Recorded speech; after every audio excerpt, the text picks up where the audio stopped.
Hello दोस्तों, मैं P Gupta आप सभी को सत्यनिष्ठा एजुकेशन में बहुत बहुत स्वागत करता हूँ। चलिए आज कक्षा 10वीं का ऑब्जेक्टिव यानी विज्ञान का ऑब्जेक्टिव हम लोग चैप्टर वाइज पढ़ेंगे, ठीक है। उससे पहले एक मोटिवेशन देख लेते हैं। लहरों से डरकर नौका पार नहीं होती, कोशिश करने वाले की कभी हार नहीं होती। नन्ही चींटी जब दाने लेकर चढ़ती है, चढ़ती दीवारों पर 100 बार फिसलती है। मन का विश्वास, रगों में साहस बढ़ता है। चढ़कर गिरना, गिर कर चढ़ना ना अखरता है। आखिरकार उसकी मेहनत बेकार नहीं होती, कोशिश करने वाले की हार नहीं होती, हार नहीं होती। चलिए देखेंगे कक्षा 10वीं, ठीक है। विज्ञान में देखेंगे रसायन विज्ञान को, और चैप्टर नंबर 1 और 2 यानी कि रासायनिक अभिक्रिया एवं समीकरण, ये भी देखेंगे। चलिए Gn plus CuSO4 GnSO4 plus Cu ऊपर दी गई रासायनिक अभिक्रिया किस प्रकार की है आपको बताना है। ऑप्शन ए में संयोजन अभिक्रिया, ऑप्शन बी में विस्थापन अभिक्रिया, ऑप्शन सी में द्विविस्थापन अभिक्रिया, ऑप्शन डी में वियोजन अभिक्रिया। चलिए ऑप्शन कौन होगा ये बताना है आपको। एक का ऑप्शन की बात किया जाए तो ऑप्शन नंबर बी होगा, ठीक है, यानी कि बी। चलिए नेक्स्ट देखेंगे प्रश्न संख्या 2। जब मैग्नीशियम फीता को जलाया जाता है तो उत्पन्न आग की लौ होती है, वो कैसा होगा। ऑप्शन ए में पीली, ऑप्शन बी में नीली, ऑप्शन सी में चमकीला उजला, ऑप्शन डी में लाल। चलिए दूसरा का बताइए। इसका आंसर देखा जाए तो ऑप्शन नंबर सी होगा, ठीक है। चलिए नेक्स्ट प्रश्न संख्या 3। निम्नलिखित में कौन सा बुझा हुआ चूना है। Option number A CaO, option number B CaOH2, option number C CaSO3, option number D Ca। बताइए इसका क्या होगा जवाब।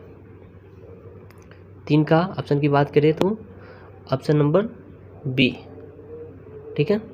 चलिए नेक्स्ट देखते हैं प्रश्न संख्या 4। एक जांच प्रणाली में लिए गए विलयन में एक लोहे की किला को डुबाया गया। आधे घंटे के बाद यह देखा गया कि विलयन का रंग परिवर्तन हो चुका है। उस जांच प्रणाली में विलय था, उसको बताना है आपको। ए में GnSO4, बी में CuSO4, सी में FeSO4, डी में AlSO3। चलिए इसका ऑप्शन क्या होगा ये बताना है आपको। चलिए इसका ऑप्शन की बात किया जाए तो ऑप्शन नंबर बी, ठीक है। ये सबको अच्छे से आप लोग याद कर लीजिएगा। चलिए प्रश्न संख्या 5। Na2SO4 plus BaCl2 BaSO4 plus 2NaCl। अभी बताना है ऑप्शन ए में संयोजन अभिक्रिया है, ऑप्शन बी वियोजन अभिक्रिया है, ऑप्शन सी द्विविस्थापन अभिक्रिया है, ऑप्शन डी इनमें से कोई नहीं। चलिए बताइए इसका ऑप्शन क्या होगा, यानी कि आंसर क्या होगा 5 का, यानी कि सी द्विविस्थापन अभिक्रिया, ठीक है। चलिए नेक्स्ट देखते हैं 6। प्रश्न संख्या 6। साग सब्जियों का विघटित होकर कंपोस्ट बनाना किस अभिक्रिया का उदाहरण है। ऑप्शन ए में है उष्माशोषी, ऑप्शन बी में है उष्माक्षेपी, ऑप्शन सी में है उभयगामी, ऑप्शन डी में है प्रतिस्थापन। चलिए बताइए कौन सा होगा। इसका बात किया जाए 6 का तो ऑप्शन नंबर बी यानी उष्माक्षेपी होगा, ठीक है। चलिए नेक्स्ट देखेंगे 7। उपचयन वह प्रक्रिया है जिसमें ऑक्सीजन का योग, साथ देखेंगे। अपचयन वह प्रक्रिया है जिसमें, अब ऑप्शन नंबर 1 ऑक्सीजन का योग, ऑप्शन नंबर बी हाइड्रोजन का वियोग, ऑप्शन नंबर सी इलेक्ट्रॉन का त्याग, ऑप्शन नंबर डी यानी कि सभी। बताइए क्या होगा 7 का। चलिए इसका अगर आंसर की बात की जाए तो ऑप्शन नंबर डी हो जाएगा, यानी कि सभी। चलिए क्वेश्चन नंबर 8 नहीं है। जब सोडियम हाइड्रोक्साइड जिंक से अभिक्रिया करता है तो कौन सा उत्पाद बनाता है। चलिए बताइए। ए में Na2ZnO प्लस H2, बी में NaZnO2 प्लस H2, सी में NaOZn2 प्लस H2, डी में Na2ZnO2 प्लस H2। चलिए बताइए कौन सा होगा इसका 8 नंबर का। इसका ऑप्शन की बात किया जाए तो ऑप्शन नंबर डी, ठीक है। चलिए क्वेश्चन नंबर 9 देखेंगे। CuOH2 Cu प्लस H2O किस प्रकार की अभिक्रिया है? ठीक है, ऑप्शन ए में उपचयन, ऑप्शन बी में अपचयन, ऑप्शन सी में उदासीनीकरण, ऑप्शन डी में रेडॉक्स। बताइए क्या होगा इसका। चलिए 9 का बात करें तो 9 नंबर का आपका हो जाएगा बी। ठीक है, अपचयन। नेक्स्ट देखते हैं 10। नीचे दिए गई अभिक्रिया में कौन सा कथन सही है? यानी 2Cu प्लस O2 2CuO, ये तो संतुलित है। ठीक है, ये कौन सा अभिक्रिया ये बताना है। ऑप्शन ए में कॉपर का ऑक्सीकरण, ऑप्शन बी में कॉपर का अवकरण, ऑप्शन सी में कॉपर का नाइट्रेशन, और डी में ए और बी दोनों होगा। चलिए बताइए। 10 का ऑप्शन की बात किया जाए तो तब ऑप्शन नंबर हो जाएगा आपका ए, कॉपर का ऑक्सीकरण। ठीक है, चलिए प्रश्न संख्या 11 देखेंगे। निम्नलिखित में कौन सा उत्पाद लेड नाइट्रेट को गर्म करने पर प्राप्त होता है? ठीक है, ऑप्शन नंबर ए में है O2, ऑप्शन नंबर बी में है NO2, ऑप्शन नंबर सी में है NO2 और N2, ऑप्शन नंबर डी में है NO2 और O2। चलिए बताइए क्या होगा।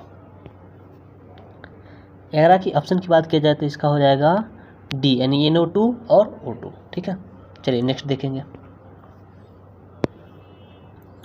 प्रश्न संख्या 12। समीकरण CaCO3 CaO प्लस CO2 किस प्रकार का समीकरण है? आपको बताना है। ऑप्शन ए में है वियोजन, ऑप्शन बी में है संयोजन, ऑप्शन सी में है उभयगामी, ऑप्शन डी में है प्रतिस्थापन। बताइए 12 का क्या होगा आंसर। चलिए 12 का यानी कि वियोजन हो जाएगा। ठीक है, चलिए नेक्स्ट देखेंगे। प्रश्न संख्या 13। सिल्वर क्लोराइड का रंग क्या है? ऑप्शन ए में श्वेत, ऑप्शन बी में पीला, ऑप्शन सी में हरा, ऑप्शन डी में काला। चलिए 13 का ऑप्शन की बात की जाए तो ऑप्शन नंबर सी है, यानी कि हरा। ठीक है, चलिए नेक्स्ट देखेंगे। फेरस सल्फेट क्रिस्टल का रंग होता है। ऑप्शन ए में है श्वेत, ऑप्शन बी में है हरा, ऑप्शन सी में है लाल, ऑप्शन डी में है भूरा। चलिए 14 का क्या है ये बताना है ऑप्शन। चलिए इसका देखा जाए तो 14 का बी, यानी कि इसका भी हरा होगा। ठीक है, चलिए नेक्स्ट। प्रश्न संख्या 15। नाइट्रोजन ऑक्साइड NO2 के धुएं का रंग होता है। ऑप्शन ए में भूरा, ऑप्शन बी में लाल, ऑप्शन सी में हरा, ऑप्शन डी में पीला। चलिए 15 का बताइए। इसका ऑप्शन की बात किया जाए तो ऑप्शन नंबर ए, यानी कि भूरा हो जाएगा। ठीक है, चलिए नेक्स्ट 16 नंबर देखेंगे। श्वसन किस प्रकार की रासायनिक अभिक्रिया है? ऑप्शन ए में है उपचयन, ऑप्शन बी में है संयोजन, ऑप्शन सी में है ऊष्माक्षेपी, ऑप्शन डी में है ऊष्माशोषी। चलिए बताइए 16 का क्या होगा। चलिए इसका ऑप्शन की बात किया जाए तो सी, यानी ऊष्माक्षेपी। चलिए नेक्स्ट देखेंगे। मोमबत्ती किसका मिश्रण है? ऑप्शन ए हाइड्रोजन का, ऑप्शन बी हाइड्रोकार्बन का, ऑप्शन सी हीलियम का, ऑप्शन डी कार्बन हाइड्रोक्साइड का। चलिए बताइए इसका अगर देखा जाए तो बी, यानी कि हाइड्रोकार्बन का। ठीक है, नेक्स्ट देखेंगे। प्रश्न संख्या 18। जब किसी रासायनिक अभिक्रिया में अवक्षेपण बनता है तो अब उसे कौन सी अभिक्रिया कहते हैं? 18 में ऑप्शन ए अवक्षेप, ऑप्शन बी संयोजन, ऑप्शन सी अपचयन, ऑप्शन डी कोई नहीं। चलिए बताइए 18 का ऑप्शन ए, यानी कि अवक्षेप। ठीक है, चलिए नेक्स्ट देखेंगे। प्रश्न संख्या 19। रासायनिक अभिक्रियाओं को व्यक्त किया जाता है। ए में संकेत के रूप में, बी में अणुसूत्रों के रूप में, सी में समीकरणों के रूप में यानी कि द्वारा, डी में सरल सूत्रों के द्वारा। बताइए 19 से क्या होगा।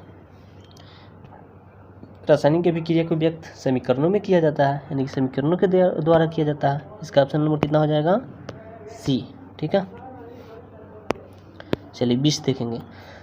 समीकरण के बाएं और दाएं दोनों ओर प्रत्येक प्रकार के परमाणु की संख्या समान है, यह समीकरण क्या कहलाएगा? ये तो आप परिभाषा जान ही रहे होंगे। चलिए बताइए, इसका तो जवाब दे सकते हैं। ऑप्शन ए में असंतुलित, ऑप्शन बी में संतुलित, सी में द्रव्यमान संरक्षण के नियम के प्रतिकूल, डी में इनमें से कोई नहीं। क्या होगा 20 का जल्दी, इसका गलत नहीं होना चाहिए। चलिए इसका हो जाएगा ऑप्शन नंबर आपका बी, यानी कि संतुलित। ठीक है।